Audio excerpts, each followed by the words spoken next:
King Charles must banish Harry immediately. A wave of anger rises after his attack on government. If Harry carries on his facile assault on our elected government, King Charles must banish him to private life.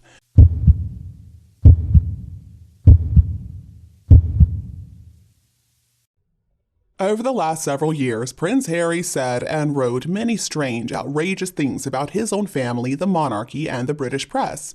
But however misguided his previous outpourings might have been, none of them even comes close in offensiveness to what he said about the government and the media in a witness statement in his case against the publisher of the Daily Mirror.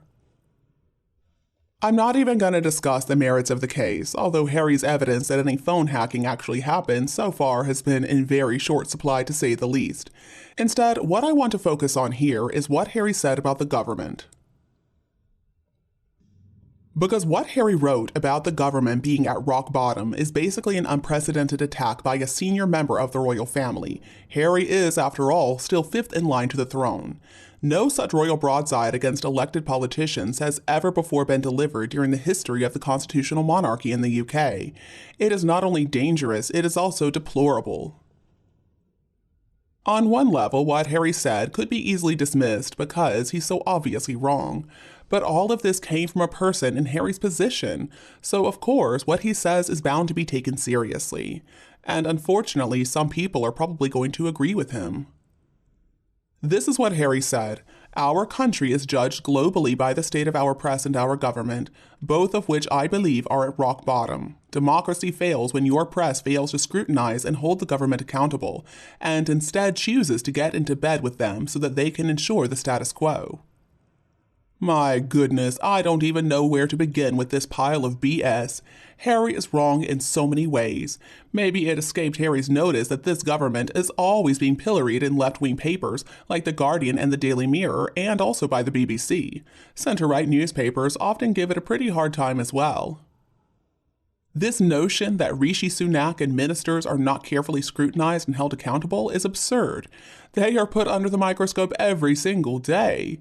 Where exactly is the evidence that the government and the media are in bed together? What is he talking about? I remember a year ago, so many newspapers helped to drive Boris Johnson out of number 10. Even the Daily Telegraph, the publication for which he had worked most of his life, turned against him. I don't think this relationship is as close as Harry pretends it is. The fact is, one could probably make a better case than the pathetic one that Harry's trotting out if one said that the media in the UK are often too quick to berate politicians in power and naturally too oppositional. But that is what journalists usually do. This argument from Harry is absolutely absurd. I can't help but wonder if he still even knows the country in which he used to live, and whether he ever really knew it at all for that matter. And as for this idea that the press and the government are in bed together to ensure the status quo, I mean, what is he talking about? What status quo is he even referring to? Obviously, Harry doesn't like it, but what is he referring to? Now, surely the royal family, of which Harry is still a member, is the pinnacle of the status quo. But here is this overprivileged Harry who accuses the press as a whole of not holding the rock-bottom government to account, doing everything in his power to try to curb newspapers so that they can't hold the wealthy and powerful people like him to account. It is just baffling. This spoiled brat can say whatever he wants to say, however self-serving it is. I'm not even too much bothered by his ignorant attacks on the press, since the Fourth Estate can look after itself, and they have survived more impressive foes than Harry. But what I do have a problem with is Harry's attacks against the government. And it's not because I think the people who are in right now are just so amazing and so competent, but because they are the elected officials of the UK. And it's just wrong for Harry, as a senior member of the royal family, to publicly go after them like that. The constitutional arrangements in the UK are complicated. They are the product of past divisions and compromise. People tolerate, in many respects, an unelected head of state and a royal family with all the trimmings, on the understanding that they are always going to stand apart from politics. For the past 200 years, this arrangement has worked pretty well because, with a few exceptions of course, the UK has had monarchs who have understood the limits of their power, and they respected the right of elected politicians to govern, although maybe with the benefit of royal advice now and then. Of course, no one could better understand the importance of safeguarding this precious relationship between the Crown and Parliament than the late Queen Elizabeth II. So honestly, thank goodness that she was not around to hear what Harry had to say. Harry is just unhinged. He doesn't even know what he's doing. He sees enemies everywhere. He's emitting a lot of smoke and making a lot of noise, but it's all meaningless. And I'm sure that he's not done. I'm sure that after all this, he's going to find someone new to go after. He always has to find some explanation for all of his problems, but it could never be himself.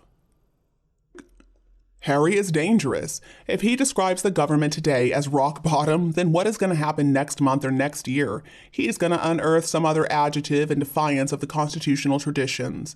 And perhaps, equally ill-judged, Harry might be tempted to embrace Sir Keir Starmer.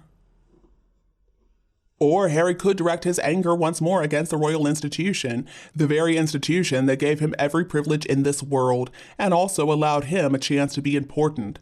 King Charles has not been immune to Harry's criticisms in the past, and I'm sure that won't change in the future. Harry just wants to create problems. He's an incredibly divisive figure at this point. He just sets people against each other on issues ranging from the media to the royal family to racism, and now the Tory government.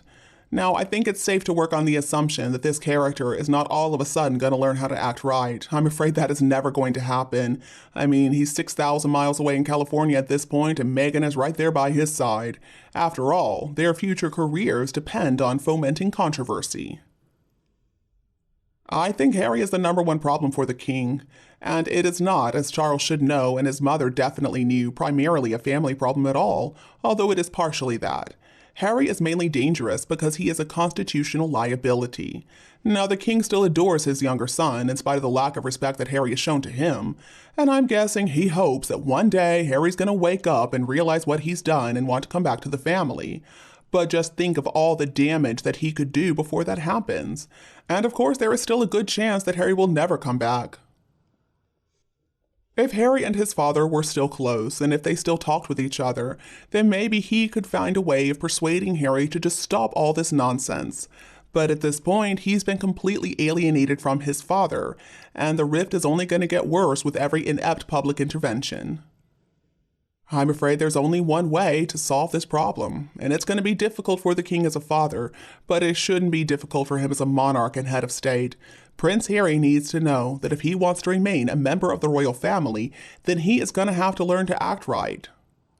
And if he can't accept that, and I don't guess he could, then Prince Harry needs to become a private citizen. And in that role, people aren't going to even notice what he has to say anymore. He can't cause any more damage, though, to the country that he once served.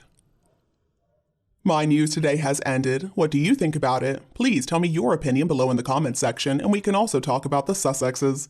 If you think my video is helpful, remember to like and share it with your friends and family who need it too.